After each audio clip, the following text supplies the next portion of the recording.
Well, tonight there's a health threat lurking in barns and caves around Mishawaka. It's kind of scary looking, right? Well, the St. Joseph County Humane Society says recent tests turned up rabies in the local bat population. ABC 57's Jesse McDonough joins us live in the newsroom. And Jesse, this is kind of a scary warning. Krista, it comes at a time when bats are front and center. We're just a week away from Halloween, and experts I talked to today said people should heed the warning, but also realize it's actually harder to find a bat at Halloween. Halloween is right around the corner, and your kids are probably safe from ghouls and goblins, but you may want to keep them far away from bats. We've had quite a few rabid bats over the last few years. This year alone, the St. Joseph County Humane Society reported 3 bats that tested positive for rabies. One of these cases was reported this week in a Mishawaka home in the Central Park area. Awesome Critter Gitter owner Jim Sheffield says bats are nothing to take lightly. They're very dangerous.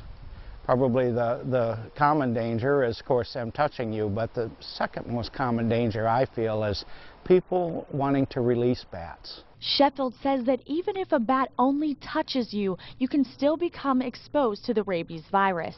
If it's touched someone or the pet, the bat should be containered, put in a container, and then taken to the local county health department for rabies testing. Potawatomi zookeeper Emily McClellan says even though she did have to undergo a series of rabies vaccinations before handling the bats, typically bats do not attack humans.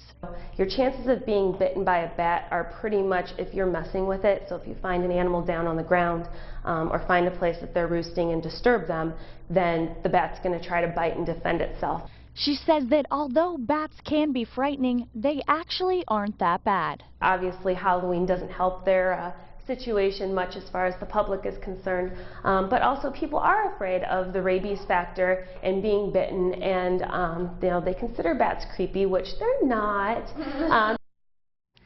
Now, the family that was exposed to the rabid bats is undergoing a series of post-exposure vaccines. Their dogs, on the other hand, were up to date on their vaccines, so they do not need to be quarantined. Live in the newsroom, Jesse McDonough, ABC 57 News.